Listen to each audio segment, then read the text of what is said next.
Neorealism or Italian Neorealism emerged as a transformative film movement in the 1940s and 50s following the collapse of the socialist fascist government at the end of World War II.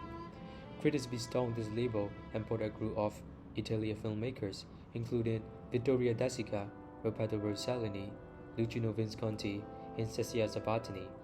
Together, they sought to revolutionize cinema with a new approach that would soon be recognized as neorealism. Italy, ravaged by war, faced widespread poverty, unemployment, and dire living conditions, particularly among the lower classes. The aftermath of World War II left the film industry in disarray, with resources decimated and a shortage of actors due to their involvement in propaganda films in the previous regime. In this tumultuous landscape, a new generation of filmmakers emerged, determined to capture the raw realities of everyday life. Through location shooting, non-professional actors, and handheld cameras, they depicted the struggles of those living in poverty with unprecedented authenticity. Neorealism's impact reverberated far beyond Italy, influencing filmmakers across generations, including mainstream directors like Martin Scorsese. Hai le spalle come un cavallo. However, the rise of American sci-fi and action blockbuster in the 1980s marginalized the stories of the underprivileged, relegated them to the sidelines of mainstream cinema. It wasn't until the Great Recession of 2008 and the subsequent economic downturns that the stark realities of poverty once again took center stage. This sparked a resurgence in the modernization of neorealism, with directors like Sean Baker, Andrea Arno, Celine Sciamma, and the Safdie brothers leading the charge.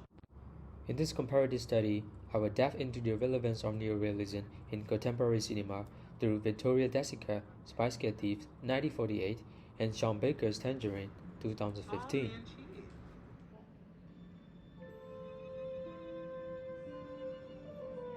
In neorealism films, the use of location shooting is a defining characteristic. Location shooting is a deliberate choice to capture the essence of real-world settings rather than the artificiality of studio sets. This technique was pivotal in portraying the everyday lives of ordinary people. In Bicycle Thieves, we can see the use of location shooting clearly. Set in post-World War II in Italy, the film showcases the dilapidated pavements and barren streets of the suburban neighborhoods. These locations, remnants of the fascist era, serve as a stark backdrop to the harsh realities faced by Ricci's family. Director Vittorio De Sica masterfully employs handheld cameras and tracking shots to immerse viewers in the gritty authenticity of their surroundings, showcasing the struggles of the working class. Fast forward to Tangerine, set in contemporary West Hollywood. Director Sean Baker's decision to shoot on location was driven by the desire to capture the raw and fatal reality of life on the streets of Santa Monica. Knowing that we wanted to tell a story about Santa Monica and Highland, I had never seen it in film and TV, and I don't know why. I just knew that by passing this location, there were many stories to be told here. As Cindy and Alessandra navigate the streets in search of Cindy's boyfriend, the real-life locations serve as more than just a backdrop. They become integral to the fabric of the story, also relating to the lives of many LGBTQ+ sex workers hunting for people for illegal sex deals on a day-to-day basis. Notably, Baker utilizes places like Donut Time, a real-life establishment, to deepen the authenticity of the narrative, forging a connection between the characters and their environment. In neorealism, location shooting isn't just about capturing images. It's about capturing the soul of a place, bringing the audience face-to-face with the life experiences of its characters.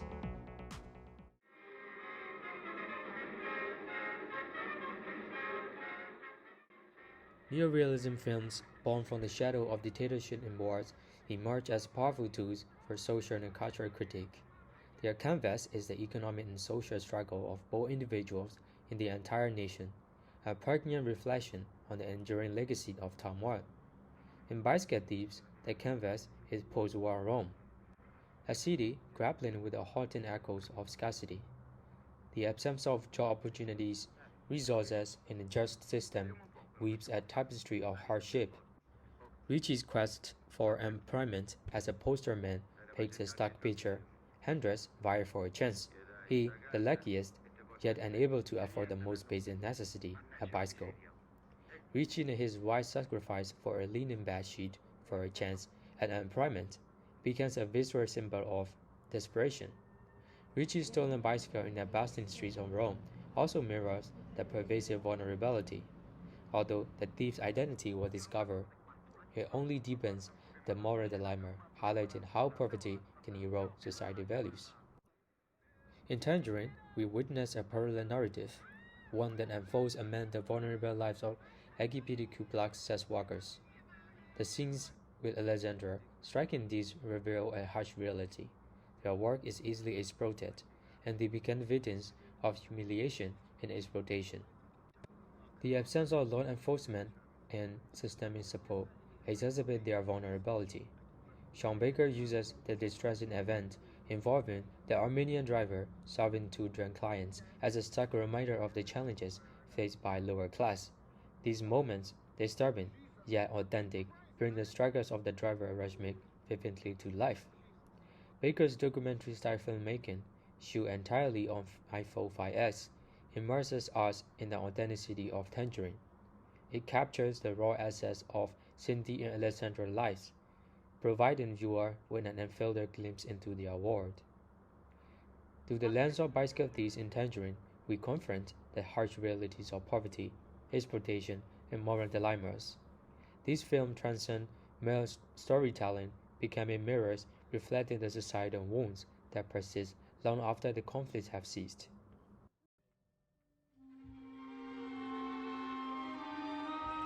Reality can be harsh, but for those living in poverty, it's an unforgiving battleground that challenges our even the stronger moral compasses. Neorealism filmmakers dive deep into this aspect of human existence, exploring how adversity can lead individuals to compromise their principles in the face of dire circumstances. In Bicycle Thieves, the title itself speaks volumes about the societal pressures, thrust upon the victims of poverty. Ricci, initially portrayed as an honest and hardworking family man, is pushed to the brink when he loses his means of livelihood, the bicycle. Desperate and with no other options, Ricci is forced to abandon his moral code and resort to theft to survive. This pivotal moment serves as a poignant reminder of the transformative power of poverty, leading Ricci down a path of moral compromise and ultimately to the vicious cycle of poverty. In Tangerine, we witness a similar unraveling of morals in the face of adversity. When Cindy discovers her best friend Alexandra cheating with her boyfriend, she is confronted with the harsh reality that poverty can force individuals into compromising situations. Despite Alexandra's genuine friendship and good intentions, Cindy's boyfriend's revelation underscores the difficult choices individuals must make to survive in a world plagued by poverty and inequality. Both films illustrate how the harsh realities of poverty can erode personal morals, leading individuals down paths they never imagined. Alexandra tries to engage in sex work with Cindy's boyfriend, and Richie's decision to steal a bike are stark reminders of the moral compromises made in the face of adversity. In neorealism films, these shifts in moral character provide a raw and authentic glimpse into the complexities of life on the margins, both in the past and in contemporary society. Through their portrayal of moral dilemmas and compromises, these films challenge us to confront the raw and often painful realities of life on the margins. Please take a cab home? Oh shit. Like that Armenian dude just left, so I mean I guess he like shit out of luck.